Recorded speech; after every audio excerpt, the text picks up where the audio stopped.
Welcome to the debate. Today we are looking at a massive, a tectonic shift in international relations. And that is France's strategic pivot in Africa under President Emmanuel Macron. Right. For decades, the Franco-African relationship was defined by a very heavy military presence and direct financial interventions. Exactly. It's the legacy of what is historically called France-Afrique, which was a system set up by Charles de Gaulle after the colonial era to maintain this massive web of political, economic, and military ties. But now, we are seeing a highly publicized transition. France is moving away from that old model toward one that purportedly centers on economic investment, institutional support, and, partnerships on an equal footing. Yeah, and it's a transition that is fundamentally altering the geopolitical map. The substantive issue we really have to unpack today is the true nature and the driving force behind this pivot. Is this transition primarily a reactive geopolitical repositioning designed to counter global rivals? Right, which is the perspective advanced by researcher Ibrahim Idris. I will be taking the position today that this pivot is, at its core, a strategic and geopolitical necessity. It is driven by France's rapidly declining influence, and it's a survival tactic. And I will be arguing that while those geopolitical pressures certainly exist, they are actually secondary to the internal structural collapse of an inherently flawed historical system. I'm basing this on international relations professor Majid Boudin's analysis. The shift we are seeing is a profound resetting of a relationship that bred dependence. It represents a genuine effort to establish a truly equitable economic and institutional framework. To understand this pivot, we really have to look at the map and the stark geopolitical reality facing Paris today. France is rapidly losing its traditional influence. As Ibrahim Idris points out in his analysis, there's a fierce wave of competition now. Right, you're talking about the growing presence of Russia and China. Exactly. Russia and China, but also Turkey, Qatar, and the United Arab Emirates. They've aggressively moved into these spaces, and they have fundamentally altered the balance of power. The era of de Gaulle's France-Africa is dead. But I would argue it didn't die because France suddenly had a moral awakening. It died because Paris was completely outmaneuvered. Macron's push for positive regeneration and equal partnership is, it's fundamentally a survival tactic. But viewing this purely as a reaction to Russian mercenaries or Chinese infrastructure money, it deeply misunderstands the fundamental unsustainability of the old system. My position is that the previous era was destined to collapse under its own weight, regardless of who else was on the board. How so? Because the timing of this pivot aligns perfectly with France losing ground? The timing might align, but the rot was there for decades. Since African independence, France maintained its influence through 52 separate military and security agreements. The critical flaw in these legally binding treaties was that they catered almost exclusively to the interests of ruling elites. Right, they were state to state. But they completely ignored the needs, the desires, and the development of the actual populations. What we are witnessing now is the necessary dismantling of a colonial mentality that simply cannot survive 21st century realities. I see why you think that, but let me give you a different perspective on what actually catalyzed this change. If we look at the timeline and the urgency of this pivot, it is impossible to ignore the Sahel withdrawals. The military expulsions, you mean? Yes. France did not wake up one day and decide those 52 military agreements were morally insufficient. Their hand was forced. In the Sahel, specifically in countries like Mali, Burkina Faso, and Niger, military juntas capitalized on massive anti-French public sentiment to establish independent sovereign frameworks. And the direct result of that was the complete expulsion of French military forces. Which was certainly a shock to the system. It was a profound strategic earthquake for the Élysée Palace. Idris's analysis captures this perfectly. Paris realized that the tools of dominance and unquestioned guardianship were no longer effective against these new sovereign movements. If France did not adapt its methodology, it was going to be entirely locked out of the continent's future. I come at it from a different way. You are treating the expulsions in the Sahel as the root cause, rather than the final symptom of a disease that had been festering for decades. But those expulsions are what triggered the immediate policy shift. They were the breaking point, yes. But why did they happen? The reason those sovereign movements were able to gain such absolute traction and the reason the French military was ultimately rejected by the populace is exactly what Boudin highlights regarding those 52 agreements. They were built on a fundamentally broken premise. Which premise? The mutual defense pacts? Precisely. Yes, they were legal treaties binding the two parties, but they were practically and morally insufficient because they provided security for ruling elites while failing to deliver stability or prosperity for the people.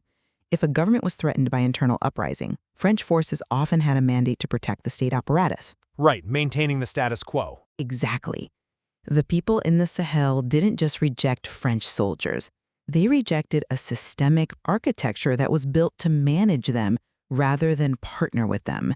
The French strategic pivot acknowledges this structural failure. It is an admission that relying on military pacts to prop up allied governments is a dead end. I'm not convinced by that line of reasoning because it assumes a level of structural introspection that the geopolitical maneuvers frankly don't support. Let's look at how they are replacing those military pacts. They are moving to an economic focus, what Macron has been calling partnerships on an equal footing since 2017. Which is a massive departure from the past. It is, but we must be precise about what this economic restructuring actually represents. What I found incredibly compelling in Idriss's analysis is how he views this new economic package. He suggests it is simply the new currency for political leverage. France is developing frameworks to integrate African investments into the European network and pushing for joint investment projects. Because building domestic capacity is the only way forward. No, because if they cannot hold influence via military might, they must do so by entangling these developing economies with European markets. The goal is to block out Chinese or Russian economic dominance. The language of parity and fair treatment is just the geopolitical wrapper required to secure these deals in a highly competitive market. It is an incredibly pragmatic, highly calculated move to build a financial wall against their adversaries. That's an interesting point, but have you considered the actual mechanics of the economic restructuring taking place? It goes far deeper than just throwing up a financial wall. Let's dive into Boudin's critique of the historical financial relationship, because to understand the cure, we have to understand the disease. You're talking about the direct financial interventions. Exactly. Historically, France provided direct budget support to these nations in the form of financial gifts. And we also have to mention the overarching shadow of the CFA franc system, which pegs domestic currencies to the euro and gave Paris massive control over monetary policy. While direct budget support sounds generous on paper, it actually masked massive structural deficits. It kept governments afloat but didn't build economies. Right. It created a phenomenon Boudin accurately diagnoses as economic laziness. Think of economic laziness like a trust fund. If a nation's budget is continuously propped up by direct financial gifts from Paris, combined with the massive influx of diaspora remittances, cash sent home by migrants, the domestic government has zero incentive to build its own industries. Yeah, they don't develop the internal engine. They don't build tax infrastructure. They don't innovate. It stunts growth and creates a fragile, uncompetitive environment. So you're saying the pivot is designed to cut off the trust fund? The new strategy fundamentally dismantles it, yes. We are looking at a highly sophisticated three-level solution encompassing bilateral, commercial, and European Union, African Union frameworks. A cornerstone of this is granting tax-free access for African exports to European markets while fiercely protecting African investments. This is not just a tactical shift in leverage. It is the legal and economic unmooring of dependency.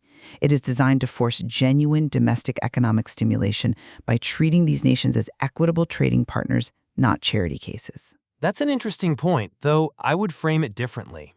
The mechanics of the economic restructuring, the tax-free access, the three-level solutions, they are indeed sophisticated. But sophistication does not inherently mean the underlying motive isn't purely strategic. You think it's still just about countering rivals? Absolutely. You mentioned the integration at the EU-AU level. By bringing the European Union into the fold, France is effectively pooling European resources to match the sheer scale of investment that a country like China can offer. Through the Belt and Road Initiative? Exactly. For our listeners who might not follow the day-to-day of global infrastructure, the Belt and Road Initiative is Beijing's massive, multi-trillion-dollar global infrastructure development strategy. They are building ports, railways, and highways across Africa. France simply doesn't have the capital to compete with that unilaterally. They have to leverage the EU.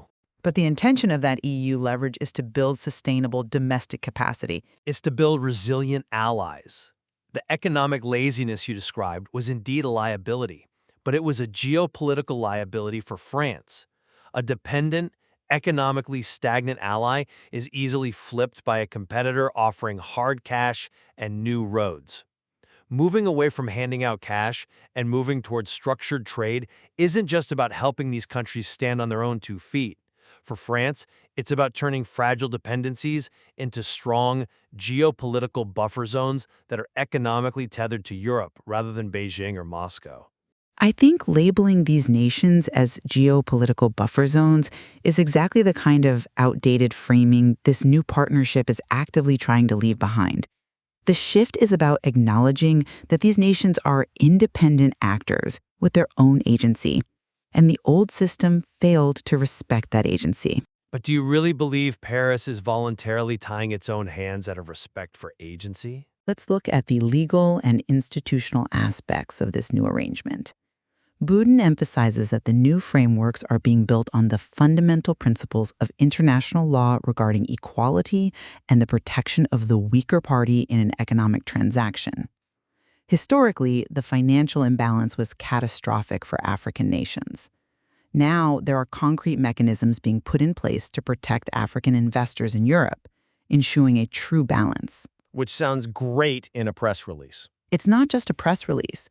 When you create legally binding protections that limit your own ability to exploit a weaker partner, you are engaging in a structural overhaul. You are deliberately tying your own hands to build trust. That is not a mere tactical maneuver. It is a profound resetting of the rules of engagement. If we want to test whether this is a profound resetting of rules or a tactical maneuver, we need only look at France's current engagements on the ground. Let's examine the recent bilateral consultations at the Élysée Palace with Madagascar's Colonel Michiel-André Ariana. A very important meeting for Macron's new strategy. Right, and on the surface, the joint statement hit all the structural talking points you just mentioned. They talked about supporting democratic transitions, promising elections in 2 years, expanding joint investment projects for youth empowerment and sustainable economic growth. It sounded like a textbook application of Boudin's structural overhaul. Because it was. But when you look at the strategic undertones, the geopolitical reality screams out. Macron's real focus in those talks was maritime navigation. Oh, the Indian Ocean angle. Precisely. Why Madagascar specifically? Because the United States naval fleets are actively shifting their movements toward Iran, leaving a potential power vacuum in the region. Furthermore, the Red Sea is currently highly unstable, plagued by increasing conflicts that threaten global supply chains. France possesses a significant naval arsenal, and they desperately need a strategic anchor in the Indian Ocean to project power and secure vital maritime routes.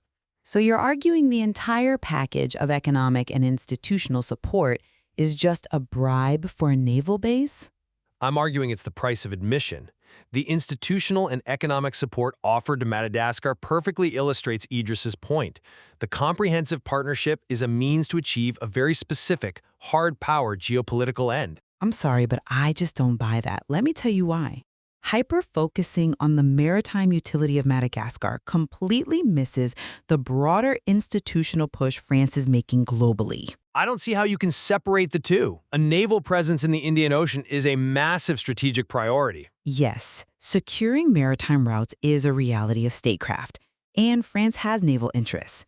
But to reduce the entire Franco-Malagasy partnership, and by extension the entire African pivot, to a naval basing strategy is highly reductive. It ignores the unprecedented institutional advocacy France is undertaking alongside the European Union. What kind of advocacy? According to Boudin's analysis, France is actively deploying its diplomatic weight to secure greater African representation in the highest echelons of global governance. They are pushing for African nations to have stronger voices in the UN Security Council, the International Court of Justice, the World Bank, and the IMF. Which is a very public, very vocal campaign right now. Exactly. And ask yourself, Why would a nation whose only goal is to secure naval bases and block Russian influence actively campaign to dilute its own relative institutional power? By elevating African voices in the UN Security Council and the IMF, France is technically reducing its own disproportionate sway. They are doing this because Paris has realized that African nations represent a crucial part of the world's demographic and economic future. True stability doesn't come from parking a warship off the coast of Madagascar. It comes from a structural equalization of power in the institutions that govern the globe. I see why you think that, but let me give you a different perspective on that institutional advocacy. Pushing for African representation in the UN Security Council or the IMF is actually a brilliant geopolitical masterstroke. It is not necessarily a selfless sacrifice of power. How is diluting Western power a masterstroke for a Western nation? Let's look at the broader chessboard. The current global institutional architecture, the IMF, the World Bank, is frequently criticized by rising powers as being overly Western-centric. Which it is. Right. And by actively championing African representation in these bodies, France achieves two crucial strategic goals. First, it rebrands itself as an ally of the Global South, directly countering the narrative that it is a neo-colonial power trying to hold Africa back. But more importantly, it's about countering alternative structures. You're referring to the BRICS initiatives? Exactly. For our listeners, BRICS is the intergovernmental organization comprising Brazil, Russia, India, China, and South Africa. They have set up their own financial institutions, like the new Development Bank, specifically to bypass Western-dominated funds like the IMF. If African nations gain more influence in the World Bank and IMF through French and European advocacy, those nations are far more likely to align with European institutional norms rather than defecting to the BRICS Bank. So it's about keeping them in the Western tent. It is about shaping the future of global governance so that it remains favorable to Western interests. The institutional push is an extension of the competition for influence. France recognizes that if it doesn't sponsor Africa's rise in these global bodies, its adversaries will. But the intention behind the advocacy doesn't negate the structural reality of the outcome. Intent matters when we are discussing the drivers of the pivot. Does it?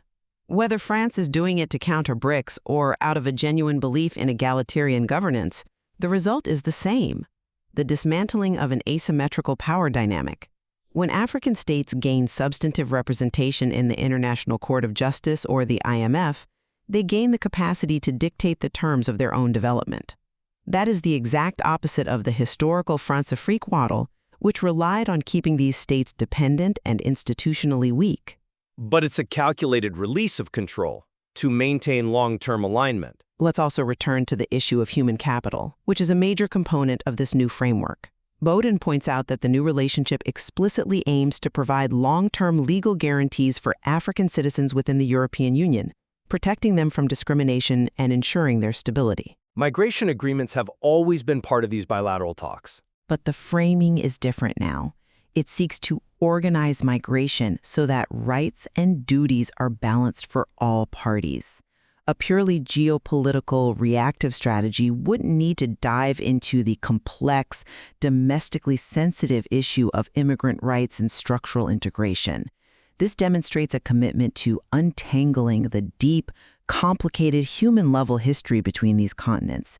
It's aiming for a partnership that reflects the realities of a shared future rather than just treating the continent as a chessboard. I think it's important to recognize that managing migration is deeply tied to domestic political stability in France and Europe. An organized migration policy directly serves France's internal strategic interests as much as its external ones.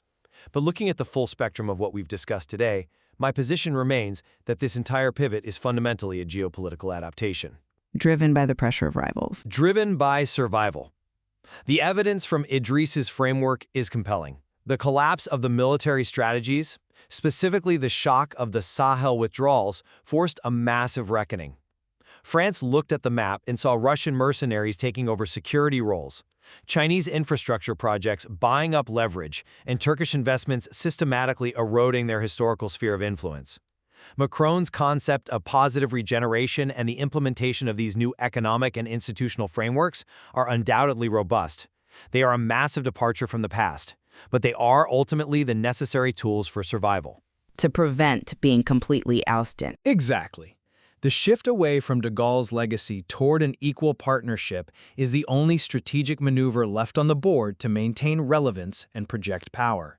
Whether that's through maritime security in Madagascar or institutional maneuvering at the UN to counter the BRICS Bank, it is all deeply calculated geopolitics.